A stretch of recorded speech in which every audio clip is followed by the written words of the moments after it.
Stack it up, stack it up, stack it up.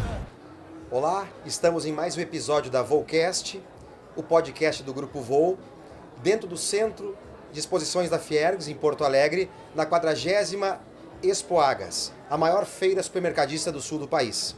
E hoje estamos tendo a honra de receber em nosso estúdio, juntamente com o nosso stand aqui, Rafael Haddad. É isso aí. Um expoente do cenário supermercadista. Ele é proprietário da rede de supermercados Catuxa, um influenciador, palestrante, um verdadeiro especialista em pessoas, um líder nato, reconhecido no Brasil inteiro. Então, Rafael Haddad, o nosso muito obrigado pela participação. É isso aí, obrigado pelo convite, estamos juntos, espero que a gente possa gravar um excelente episódio aí para o pessoal aprender bastante coisa boa aqui. Ótimo, obrigado, Rafa. Então, nós estamos inovando aqui na Expoagas, no espaço VIP da Expoagas, trazendo o Volcast. E nós trouxemos uma temática que é um bate-papo informal entre membros do setor, que traz o seguinte tema: histórias que inspiram.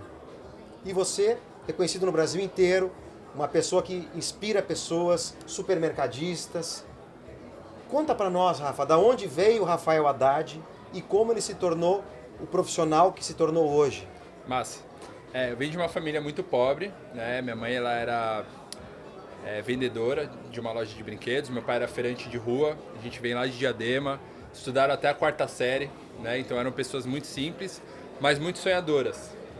E aí eles decidiram montar um mercadinho de 50 metros quadrados para dar uma vida melhor ali para mim e para minha irmã.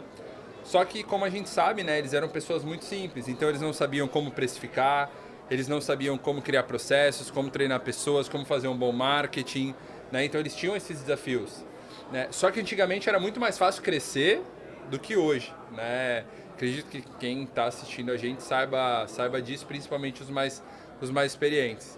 E aí o negócio foi crescendo, e quanto mais crescia, mais o negócio dependia dos meus pais, né? Então os meus pais foram aquelas pessoas que trabalhavam das 7 da manhã às 10 da noite de domingo a domingo, né? Full time. E eu fui aquela criança que fui criado na mão de avó, na mão de babá, na mão de tia, na mão de fulano, ciclano. E eu sofri muito com isso, né? E foi uma coisa que afetou no meu desenvolvimento, né? E aí quando eu completei 18 anos, meu pai com 50 anos de idade acabou falecendo de câncer, né, devido ao trabalho, né, estresse contínuo, etc e tal, não vivia, só trabalhava. E naquele dia eu decidi que eu não queria mais supermercado para minha vida. Chega, eu falei, não quero mais, vou embora daqui. Aí comecei uma faculdade de administração, comecei a trabalhar no setor farmacêutico, numa empresa chamada Takeda, né? E depois de um tempo, eu fui fazer um trabalho voluntário, servi como missionário de uma igreja, fui mandado para o sul da Argentina.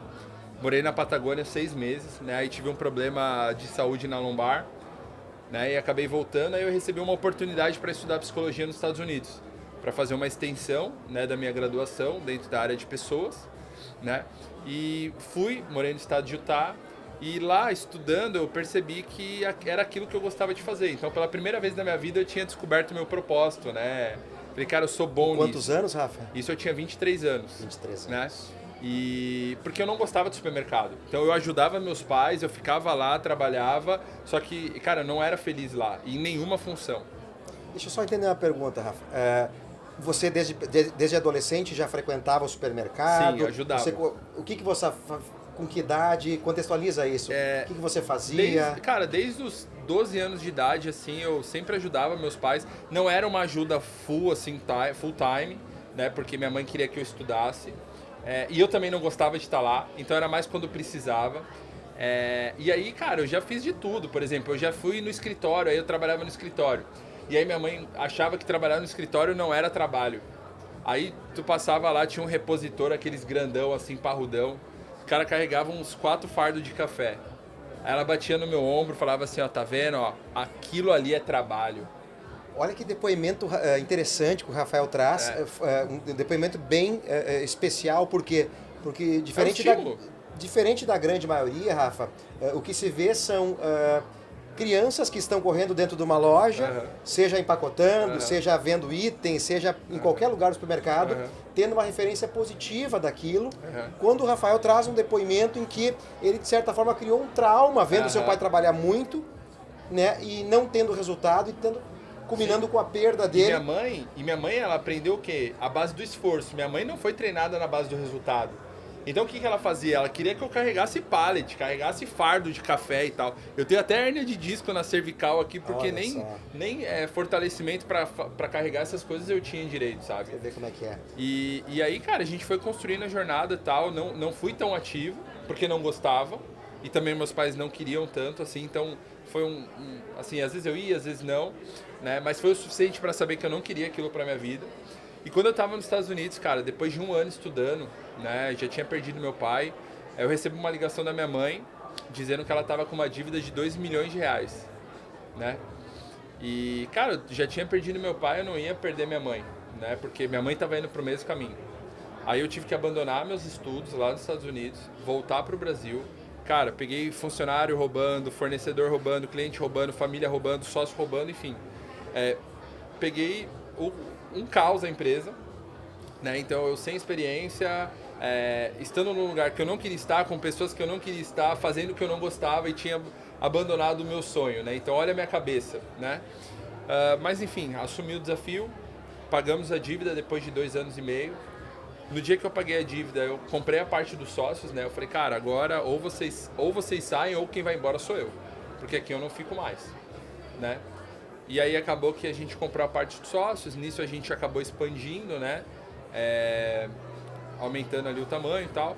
E aí nesse processo eu fui descoberto, e aí comecei a dar aula para alguns mercados, fazer algumas consultorias, dar aula para associação, né? E aí foi quando veio a pandemia, né? Na pandemia eu criei meu Instagram, eu sempre fui um cara do meio acadêmico, gostava muito de estudar. Nesse caminho eu fiz um mestrado na FGV em varejo, negócios e tal. Tive aula inclusive com o Abílio lá. Foi um cara fantástico, né? Um cara muito bom. E, cara, e aí comecei a ensinar. E aí no Instagram, na internet, eu percebi que existiam outros Rafaéis pelo Brasil. Com a mesma dor, cara. Com a mesma dor de família, de sucessão, de gestão, de pessoas, de funcionários, enfim. Veja como é interessante a história que o Rafael Haddad traz, que você veio para a empresa de verdade, assumiu, por uma questão de sobrevivência da empresa. Sim. E uma preocupação com a sua mãe, já que você já tinha passado por uma dor muito Sim, grande do teu pai, numa empresa que estava com uma dívida, e você acabou tendo que, por necessidade, se reencontrar naquilo que você não gostava. Isso. E hoje você respira o varejo e você é uma das pessoas mais respeitadas no Brasil, sendo palestrante, um influenciador. E eu vejo muito nas suas palestras um viés voltado para pessoas. Sabe, Rafa, que eu já, pelo menos para mim, é muito claro que dentro de uma empresa, pessoas são o maior ativo de uma empresa. Total. Óbvio que gestão é processos, pessoas, e tem que ter tecnologia para isso, mas pessoas é o principal ativo. E eu vejo nas suas palestras o quanto você inspira jovens profissionais que estão no mesmo caso que você estava lá atrás, talvez não sendo felizes, buscando se reencontrar dentro do varejo ou dentro do âmbito familiar que você não é o que você procura. Como é que funciona isso aí, Rafael? Essa transição que vocês... Como é que você transformou um trauma relacionado ao supermercado ao negócio da tua vida, ao que você é mais apaixonado? Como é que explica essa curva? Cara, eu comecei meu Instagram sem pretensão nenhuma de vender curso nem nada. Eu comecei meu Instagram como uma maneira de querer organizar os meus estudos. Aí eu pensei assim, cara, como que eu consigo transmitir para as pessoas o que eu sei, né, em forma de conteúdo? E aí as pessoas começaram a engajar. E aí, por eu estar inserido no varejo desde sempre, e por eu estar produzindo conteúdo sobre uma área que eu gosto, que eu me identifico, que é a psicologia, né, eu consegui linkar o útil ao agradável. E aí, quando tu pega gente assim do nosso mercado que trabalha treinamento de líderes e colaboradores, cara, ou o cara ele é muito pro lado da psicologia e ele não entende o varejo, ou ele é muito lado do varejo e não entende psicologia. Então, o fato de saber os dois de uma maneira assim suficiente para poder construir um método, né, onde eu mude a vida das pessoas, foi muito bom para mim. E ali eu encontrei uma oportunidade. Então, quando eu vi que isso era uma oportunidade, isso começou a me dar motivação. Aí se tu perguntar pra mim assim, Rafa, tu gosta de ser dono do supermercado? Eu falo, não, eu não gosto de ser dono do supermercado. Não gosto. Ah, tu quer ter 10 lojas? Não quero. Eu quero, e não sei se sou, mas se não sou, eu vou ser um dos maiores ou o maior treinador de pessoas do país. Isso eu sei que eu vou. Que joia. Mas que joia. porque é um Legal objetivo, esse é um propósito de vida meu. Que joia. Porque assim, cara, como tu falou, pessoas é o maior ativo. E isso eu aprendi com a Abílio em 2016. Que foi um exemplo que ele me ensinou, ele catou o celular dele e falou, cara, se eu jogar esse celular da minha mão aqui no chão, e o celular quebrar, cara, eu vou lá na loja da Apple, eu compro um do mesmo tamanho, modelo, cor, giga, enfim. E se meu gerente for embora, eu faço o quê? Eu rezo pra Deus, eu bato tambor, eu chamo a chuva e um gerente novo. Não existe isso, cara. Não existe isso. Então, quando eu comecei a entender que pessoas eram o maior ativo e que o supermercadista ele tem crédito para comprar mercadoria, para abrir loja, para comprar pallet, para comprar checkout novo, tá tudo certo. Ele tem tecnologia para rodar a loja dele, mas qual é a coisa que eles pouco exploram? Pessoas. Só que antigamente existia uma abundância de pessoas querendo trabalhar em supermercado. Só que aí, com a abertura da internet, acessibilidade à faculdade, criação de novos empregos, novas oportunidades. Uma pessoa hoje que não sabe ler e escrever se recusa a trabalhar de final de semana ou de domingo até tarde. O supermercado, o que aconteceu? As pessoas acabaram perdendo o interesse de trabalhar. Então, antigamente, o cara fazia uma coisa errada. Pode mandar embora.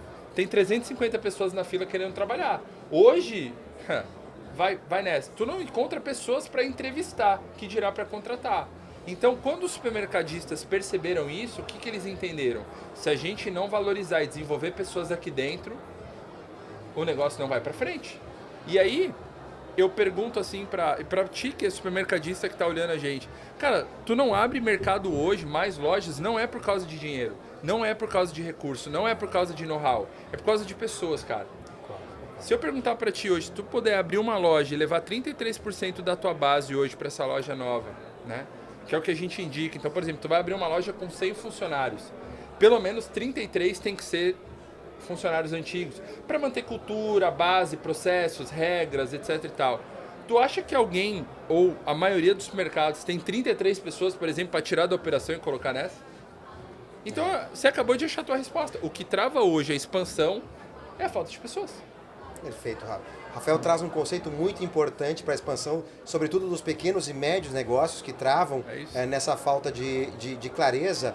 E é importante, Rafael. O Rafael faz um trabalho no Brasil inteiro. Ele, além de palestrante, ele é consultor empresarial, requisitado no Brasil inteiro. Então, se você quer conhecer mais um pouco do trabalho do Rafael, que é supermercadista também, entre no Instagram dele, Rafael Haddad, com H, e conheça mais o trabalho dele. Eu tenho certeza que você vai encontrar vários pontos que ele traz que podem ser ajuste de rota, que pode destravar e a sua operação crescer.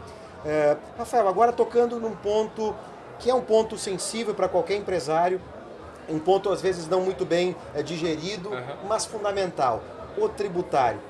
O que você acha que é importante hoje para o jovem empresário ou para o dono do supermercado que é muito bom em compra e venda, mas que não enxerga o tributo como um custo da sua operação?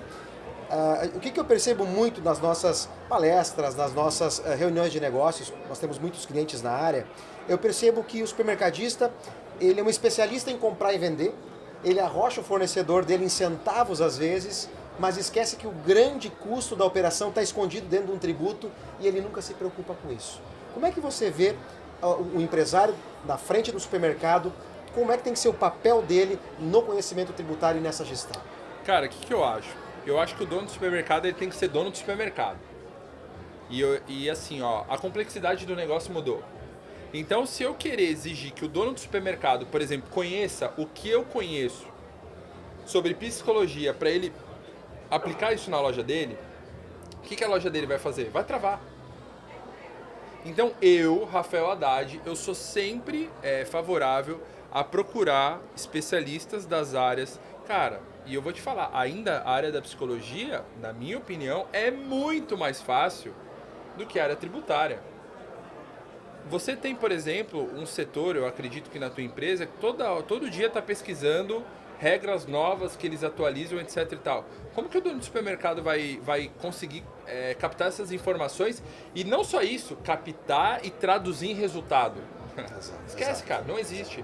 Então, hoje, a complexidade do negócio, ela exige que você tenha pessoas competentes ao teu lado. E muitas vezes o dono do supermercado, ele não quer o novo, ele tem medo do novo. Então, você quando procura, por exemplo, o teu escritório, né, a tua consultoria, para ir lá e fazer uma avaliação do negócio, tu ver o que pode conseguir ali resgatar, usar de benefício para a própria loja, cara, é muito mais seguro. Tipo assim, não faz sentido nenhum na minha cabeça, por exemplo, um supermercado negligenciar isso. Até porque tu tem case pelo Brasil inteiro. É a mesma coisa. Eu também. Perguntar, quem é Rafael Haddad? Ah, me dá indicação? Tá bom, qual estado que você quer? Quer no Acre? Eu tenho no Acre. Tá? Eu tenho até no Uruguai aluno, entendeu? E eu acho que o tributário, cara, ele te dá muita oportunidade de ganho. Por exemplo, a gente está fazendo a recuperação tributária agora, né? Tu me ajudou a recuperar vários impostos que eu nem sabia. Recuperação de cigarro, né? Tu falou assim, eu nunca me esqueço, tu me ligou, cara, tu trabalha aí com cigarro, etc e tal. Aí eu pensei, será que ele quer saber se eu fumo, alguma coisa assim, quer me dar um presente, um charuto de presente? Que interessante. Aí eu falei, cara, eu tenho aqui e tal, né, mas por que tu tá precisando comprar? Foi no dia que você tava vindo na minha loja, né? Ah não, porque eu quero saber, porque a gente vai recuperar imposto disso também. Eu falei, caraca, né? Olha como a ignorância, né? Não a ignorância, mas a falta de conhecimento muitas vezes, né, deixa a gente sério. E tem muita psicologia aí, é o medo do desconhecido, Total, né? O medo do incerto, total, trava as pessoas total. E levam elas a perder oportunidades. Total. E olha que coisa louca, eu que sou um cara que tô antenado, que tô sempre nas feiras, tô conhecendo, por exemplo, a gente tá agora no Rio Grande do Sul, eu sou de São Paulo, né? Não conhecia, imagina, por exemplo, a galera que tá assistindo a gente, que muita gente nem sabe, né? Porque eu tenho certeza que eles não frequentam as feiras e as coisas na mesma frequência que eu, né, por conta da liberdade e tal. Então, eu acho que muitas vezes, cara, o medo do desconhecido atrapalha teu crescimento. E eu vou te falar, o caixa que a gente está recuperando de impostos errados que eu paguei, tá me ajudando a quê? Abrir a minha segunda loja. Rafa, muito feliz em ouvir isso e saber que a gente, de certa forma, está participando dessa construção e deixou um legado para vocês. Fico muito feliz. Rafa, muito obrigado de coração por você dar o depoimento, histórias que inspiram. O Rafael Haddad é um profissional respeitado no Brasil inteiro, um palestrante, um supermercadista, um influenciador. Se você quiser conhecer mais o trabalho do Rafael Haddad, entre no seu Instagram, que eu tenho certeza que você vai expandir o seu negócio. Rafa, muito obrigado. É isso, irmão. Tamo junto. Obrigado pelo convite, pessoal. Tamo junto. Making that Obrigado. money, money.